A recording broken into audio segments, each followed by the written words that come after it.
Hello friends, good morning. Welcome to my YouTube channel education पाठशाला।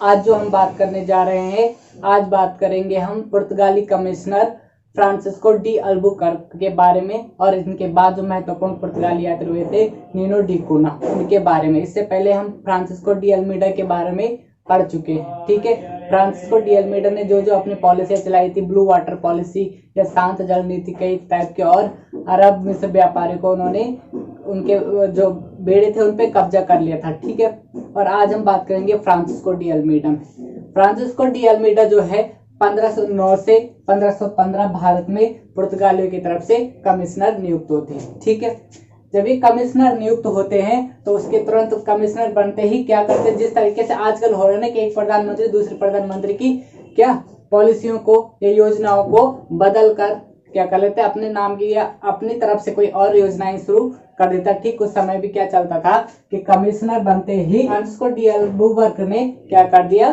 Francisco de Almeida की blue water policy या शांत जल नीति को खारिज कर दिया।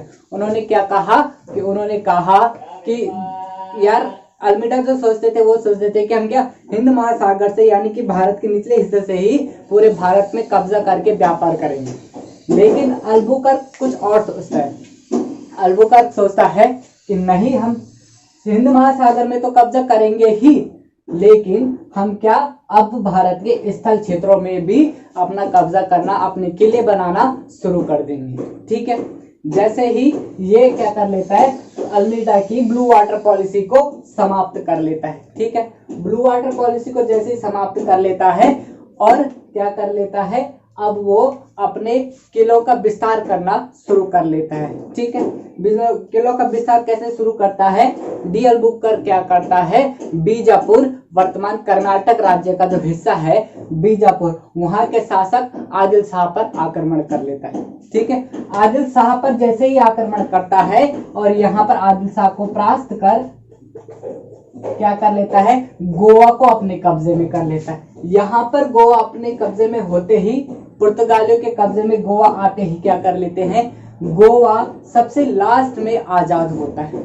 ठीक है, इसके आगे की हम नीतियां देखेंगे। उसके बाद क्या होता है, फ्रांसिस्को डी अल्बुकर्क क्या कर लेता है, विजयनगर साम्राज्य के शासक कृष्णदेवराय, कौन, कृष्णदेवराय विजयनगर शासक होते हैं, उनसे मिलकर के क्या कर लेता है, एक परमिशन ले लेता है और कृष्णदेवराय पुर्तगालियों की शक्तियों को देखते हुए क्या कर लेता है, उनकी बात मान लेता है। उनकी बात मानता है और कहता है कि चलो ठीक है, आप क्या भटकल में अपना एक किला बना लीजिए। ठीक है, वहां से किला बनाकर आप सिर्फ अपना व्यापार कर लीजिए।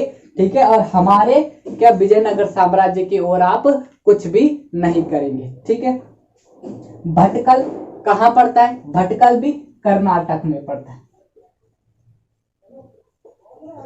और बीजापुर भी कर्नाटक में पड़ता है।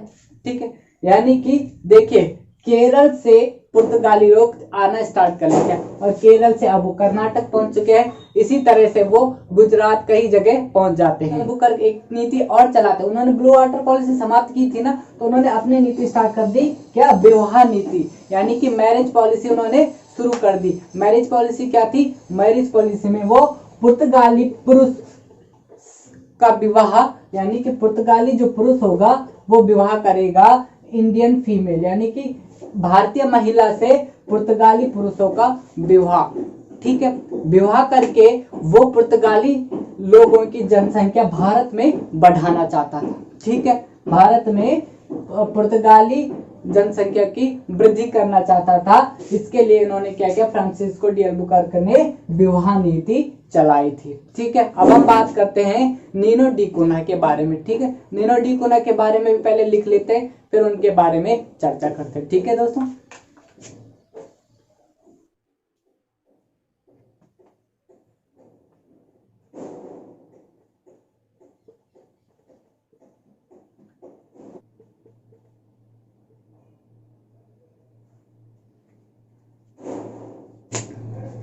क्या पढ़ा था हमने, इससे पहले पढ़ा था हमने किसके बारे में, फ्रांसिस्को डी अल्बुकर्क के बारे में। अब पढ़ते हैं हम नीनो डी कूना के बारे में। नीनो डी कूना फ्रांसिस्को डी अल्बुकर्क के बाद जैसे ही कमिश्नर बनता है, वो भी अपनी काटेज पद्धति शुरू कर देता है। मैंने कहा था ना कि जिस तरह आजकल हर देश के प्रधानमंत्री क्या कर लेते, पूर्व प्रधानमंत्री की जो योजनाएं हैं उनको बदल देते हैं या फिर अपने नाम से उसे परिवर्तित करके उसे फिर लागू कर लेते हैं, कोई दूसरी योजना चलाते हैं। ठीक उसी तरीके से यहाँ भी पुर्तगाली कमिश्नर उस टाइम कर रहे थे। पुर्तगाली कमीशन जो बन रहे थे वो अपनी तरफ से नीतियां बना रहे थे पुर्तगालियों का भारत में क्या विस्तार करने के लिए। नीनो डी कुना भी सेम वही करते। नीनो डी कुना क्या करते हैं, कार्टेज पद्धति अपनी लागू करते। कार्टेज पद्धति यानी हिंद महासागर से भारत को घेर लेना और वहां से सिर्फ पुर्तगालियों का कब्जा और स्थल मार्गों में भी क्या अब राजाओं को परास्त करके अपने उन क्षेत्रों पे कब्जा करके पुर्तगालियों का फैलाव, भारत में पुर्तगालियों का साम्राज्य नियुक्त करने के लिए। ठीक है, देखते हैं कार्टेज पद्धति किसने चलाई थी। देखो कैसे कैसे उन्होंने चलाई कार्टेज पद्धति भारत पे कब्जा करने के लिए। ठीक है, गोवा में जैसे ही नीनो डी कुना अपनी राजधानी कोचीन से गोवा स्थानांतरित कर लेते हैं, उसके बाद से 450 साल तक पुर्तगालियों का गोवा पे शासन रहता है।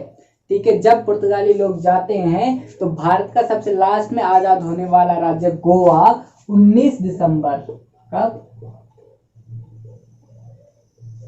19 दिसंबर 1961 19 दिसंबर 1961 को पुर्तगाली लोग क्या कर लेते हैं, भारतीय प्रशासन को गोवा को सौंप देते हैं। ये थी आधुनिक भारत की बात। आगे जब इतिहास पढ़ेंगे तो आधुनिक भारत में स्वतंत्रता के बाद के कुछ घटनाएं देखेंगे तो 19 दिसंबर 1961 की बात भी हम उसमें करेंगे कि कैसे पुर्तगालियों ने गोवा को भारतीय साम्राज्य में मिलाया था, प्रशासनिक में को सौंप दिया था। ये चीजें हम देखेंगे कि कैसे सरदार वल्लभ भाई पटेल अलग अलग राज्यों को भारतीय साम्राज्य यानी भारत के एक प्रशासनिक यानी कि लोकतांत्रिक साम्राज्य में आप शामिल करवाते सरदार वल्लभ भाई पटेल जी। ठीक है, क्या कर लेते, नीनो डी कुना ने कार्टेज पद्धति चला ली, कोचीन से राजधानी हटा करके उन्होंने गोवा को राजधानी बना लिया। ठीक है, उसके बाद वो क्या कर लेते हैं, मैंने बोला ना कि ये अब पुर्तगाली लोगों की जनसंख्या भारत में बढ़ाना चाहते हैं। ठीक है, पुर्तगाली लोग अब भारत में कब्जा यानी कि अगर उनकी जनसंख्या बढ़ेगी तो उनकी शक्तियां भी बढ़ेगी और इसी के तहत वो क्या कर लेते हैं,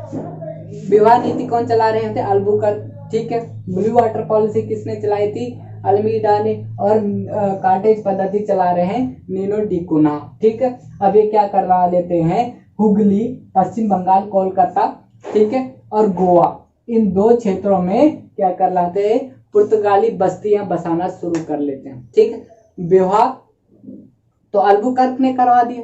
ठीक है, भारतीय महिलाओं से विवाह पुर्तगाली पुरुषों का कौन करवा रहे हैं, अल्बुकर्क। किसके तहत, वेडिंग पॉलिसी के तहत यानी कि विवाह नीति के तहत अल्बुकर्क ने भारतीय महिलाओं की विवाह पुर्तगाली पुरुषों से करवाना शुरू करे ताकि पुर्तगालियों की जनसंख्या बढ़ सके। ठीक है, अब उन्हें संगठित करने के लिए नीनो डी कुना क्या कर लेते, हुगली और गोवा में पुर्तगाली बस्तियां बसाना शुरू कर देते हैं। ठीक है, उसके बाद नीनो डी कुना क्या कर लेता है, गुजराती शासक बहादुर शाह पर आक्रमण कर लेता है। बहादुर शाह पर आक्रमण करके बहादुर शाह की वहां पर हत्या कर देता है। कौन, नीनो डी कुना क्या कर लेता है, गुजराती शासक बहादुर शाह पर, किस पर, बहादुर शाह पे आक्रमण करके उसकी हत्या कर लेता है। ठीक है, जैसे ही बहादुर शाह हत्या कर लेता है और वहां पर बेसिन और सल्सेट द्वीप यानी वर्तमान सल्सेट द्वीप और बेसिन द्वीप जो है, इसी द्वीप पर भारत के सबसे आर्थिक और अमीर यानी कि विश्व के 7 अमीर द्वीपों में भारत का सल्सेट द्वीप भी शामिल है कि यहाँ पर सबसे अमीर बस्तियां बसी हुई। विश्व की 7 अमीर बस्तियों में सल्सेट द्वीप पर बसा ठाणे और मुंबई। ठीक है, ठाणे और मुंबई वर्तमान में विश्व के 7 आर्थिक देशों में शुमार है, टॉप 7 में। ठीक है, तो यहाँ पर क्या, नीनो डी कुना बहादुर शाह की हत्या करके बेसिन और सल्सेट द्वीप पर अपना अधिकार कर लेता है। ठीक है, उसके बाद क्या होता है कि अंग्रेजों का भी भारत में आगमन हो चुका है। ठीक है, सारी कंपनियां पैरेलल अब आ रही है भारत में। तो इसी के बीच में क्या होता है, 1661 में क्या कर ले हो जाता है कि ब्रिटेन के राजकुमार, कौन, ब्रिटेन के राजकुमार चार्ल्स द्वितीय का विवाह किससे हो जाता है, पुर्तगाल की राजकुमारी कैथरीन से। पुर्तगाल की राजकुमारी कैथरीन से जैसे ही चार्ल्स द्वितीय यानी कि ब्रिटेन के राजकुमार चार्ल्स द्वितीय का विवाह कैथरीन से हो जाता है, तो उसके बाद क्या कर लेता है ब्रिटेन का राजकुमार चार्ल्स द्वितीय ब्रिटेन कंपनी को, क्योंकि ब्रिटिश कंपनी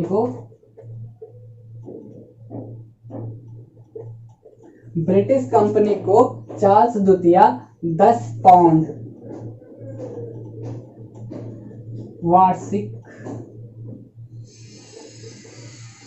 चार्ल्स द्वितीय को बॉम्बे पुर्तगालियों के द्वारा दहेज में दिया जाता है, लेकिन ब्रिटेन का राजकुमार चार्ल्स द्वितीय क्या कर देता है 10 पाउंड वार्षिक किराए पर ब्रिटिश कंपनी को बम्बई दे देता है। अब बम्बई में ब्रिटिश कंपनियां उस टाइम वहां पर क्या कर रही है, व्यापार कर रही है 10 पाउंड वार्षिक किराए की दर पर। ठीक है, ये तो थे पुर्तगाली कैसे आए, कैसे उन्होंने व्यापार शुरू किया, कैसे उन्होंने अपने कमिश्नर नियुक्त किए और कमिश्नरों ने अपनी अपनी पॉलिसी कैसे चलाई, कैसे शासकों को हराया और अपना संप्रभुत्व यहाँ पर जमाया। ठीक है, ध्यान दे कि पुर्तगाली भारत आने वाले पहले यूरोपीय देश था और भारत जाने वाला सबसे अंतिम देश भी पुर्तगाल ही था। क्यों? क्योंकि 19 दिसंबर 1961 को गोवा को भारतीय प्रशासनिक में ये 1961 में देते हैं। ठीक है, यानी कि गोवा 1961 में पूर्णतः आजाद होता है। ठीक है, डचों का आगमन भारत में करेंगे। ठीक है, फिर अंग्रेजों का आगमन करेंगे। ठीक है दोस्तों,